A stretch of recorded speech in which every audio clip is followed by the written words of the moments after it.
Hello guys, আপনাদের দেখাচ্ছি একটা পেঁপে গাছ থেকে কিভাবে মিনিমাম একটা দুইটা তিনটা চারটা পাঁচটা ছয়টা সাতটা আটটা পেঁপে গাছ বের হয়েছে। আল্লাহর আল্লাহর কি রহমত, একটা গাছ থেকে আটটা পেঁপে গাছ বের হয়েছে। আল্লাহ যদি দেয়, আল্লাহ যদি রহমত করে, তাহলে একটা গাছ থেকে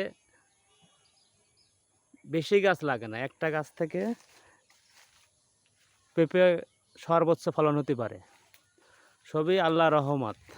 দেখুন একটা গাছ থেকে কিভাবে কতগুলো গাছের পেঁপের ডাল বেড়েছে। কম করে হলেও এখানে আটটা পেঁপে